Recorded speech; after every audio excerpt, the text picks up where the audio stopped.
Good afternoon, my railroaders. This is Southern Tourist. I'm coming at you with a little bit of an update on what's been going on this week. I haven't been able to do too much out here because I've been helping out a bunch of things, but the Helix has gained a couple more turns, and as you can see, I've gotten, right now as it sits, that level is sitting perfectly level. So as you can see, I got a little adjusting on the main layout to do, which I already knew I had to take out about close to a ½ inch. I'm using 1/4 inch sub row bed now, which as you can see, I'm gluing my track in place just to make things a little bit easier and less violent on the hammering. But the charging system, I've calculated how many amperage hours I got. Amp hours.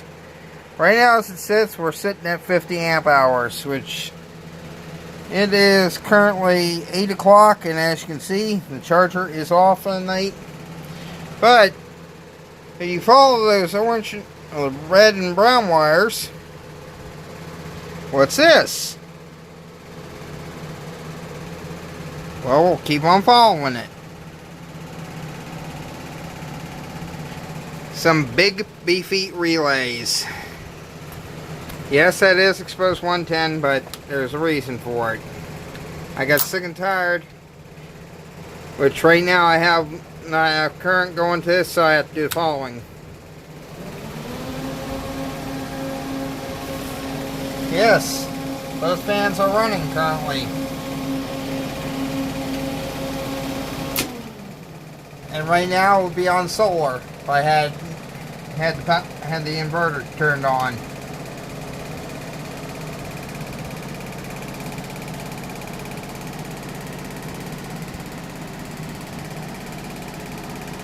Which the inverter is on, but it's not enough current to power both. So I still got some work to do.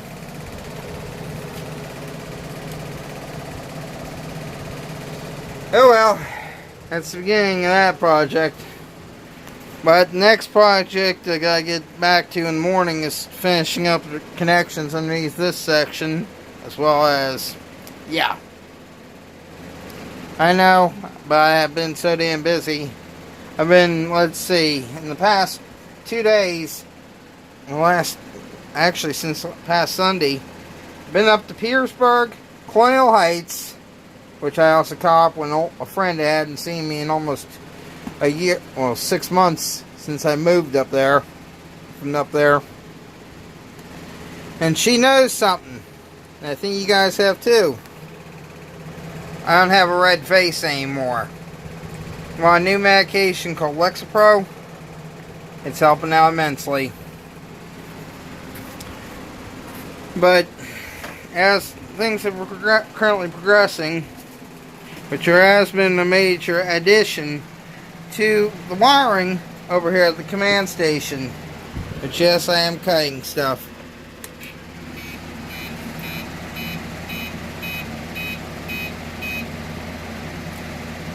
That's how much current, much power that system takes to come online. Now,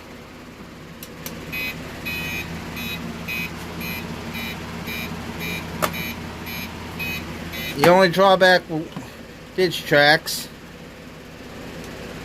and right now I need to tie into the LocoNet side of things and add power to the system. But notice, you went up 15 milliamp,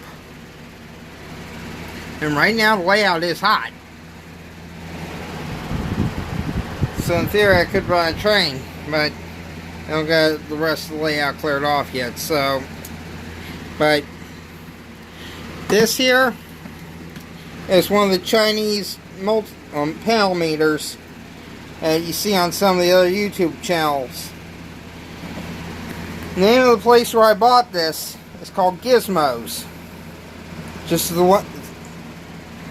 Gizmos. MOES. They're based out of Williamsburg, Virginia and Hampton, Virginia. Unfortunately, this little puppy, you're looking at $20 right there. I might be picking up a couple more of them because I like how it shows, which this will read up to 10 amp and 30 volt. The cutoff voltage is 3.25 volt. But as you can see, I'm currently sitting nice and happy at 14.7. Which, as you can see, which I don't know if you can see a little orange light right by the silver cable, it's powered. But I have been working on some stuff, which one of the guys off of my one of the Facebook pro accounts I've used cast these scenes. This is an N-scale junkyard, which, to give you an idea on the scaling, once I get the car on track,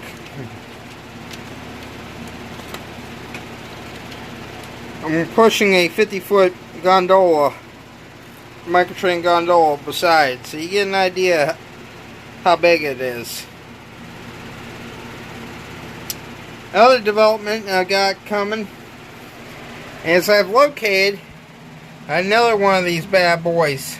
Well, I actually know where I can get a second one. It's already got sound in it, but I'm being cheap. I don't want to shell out $125 right now for it.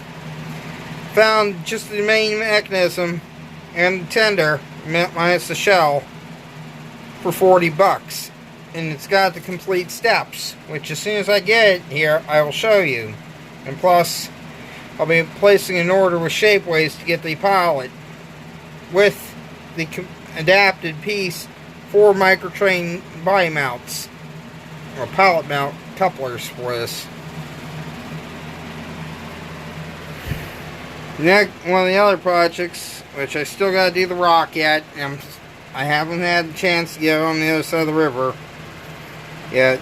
But there again, my birthday's creeping around the corner, so hopefully I can get over there and they're open for that train show. Oh, for me to get over there. But I'll show you guys a bunch of how-tos on how to bring up these older engines, because I'm seriously considering buying a lot about an hour south of here off of Facebook Marketplace. The guy's got a bunch of N-scale stuff from all the way up to, from about 1960 all the way up to, I want to say, from what he showed on the post, because a couple of them he had the shells off and showed that they were fairly modern engines, 97, which means some of the stuff's DCC ready. You guys get the little gears rolling, because you know what I mean. Which, another engine that I'm going to be probably converting in the near future, that guy, and if I can find another Lifelike SW7, that guy will come decoder equipped too, because right now as it sits, all I have to do is pop the shell off and bingo, pop them back on, maybe a minor frame tweak or two, and I'll have an Alco H660, as well as an Alco Snoot, which is the Alco RSD 15, which that's what that unit is. Eventually I may bastardize into a Southern paint scheme. Pardon the language, but that's what it's gonna be. Because I just like Alco, some Alco units on here, as you can pretty well tell, which I am currently looking for a cap for that engine. Which, as you can see, it does have a decoder in it. That's a lens decoder. Right offhand, I'm not familiar with the number. I know this has an old DZ 146, which, yes, that was a premium decoder. It's actually got the violet and green wires in the tender, which this engine does have a backup light, but I gotta figure out on JMRI as soon as I get that hooked up how to flip those contacts around, because I had to use power pickup because the way this engine's set up. Because as of right now, well, I could flip the wires on the back of the motor around to get it to run correct in the correct orientation. But that's one of the headaches I gotta go through. I've got some other projects in the tubes too. One of them being to get the fascia and some other stuff tackled through here.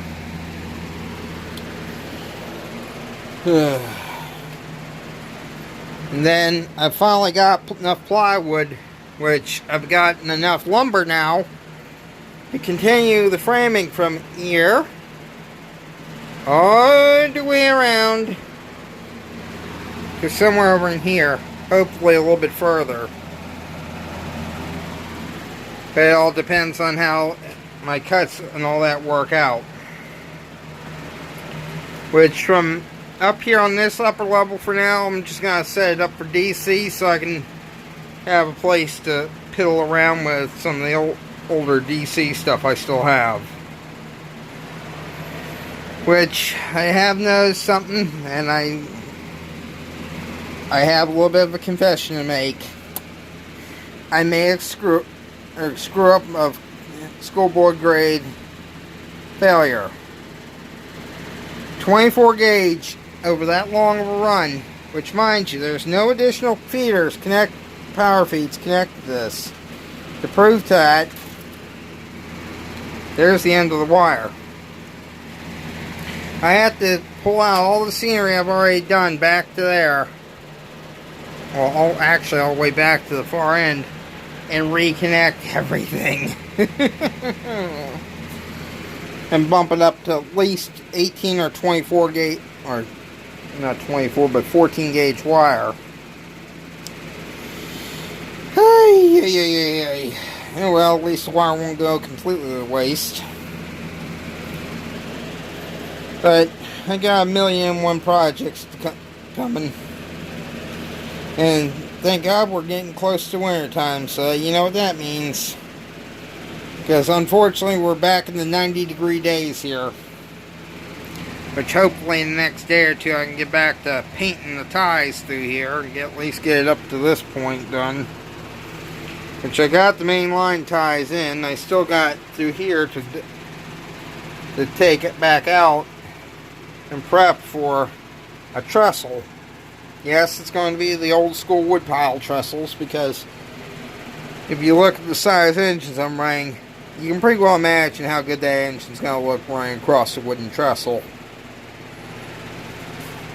And what I'm going to do here is do like a arch, a natural arch coming to a piling here, and then having the abutment sitting here, another one sitting here, connected across. But that's the plan. And sorry for following. Family members, you gotta love them when they decide to call at the worst opportune times. Anyway, and that was a shout out to Vinny. That's the plans for the next couple of days. Hopefully before tomorrow night's live chat I can get a little bit more done. Anyway, Southern 207 out.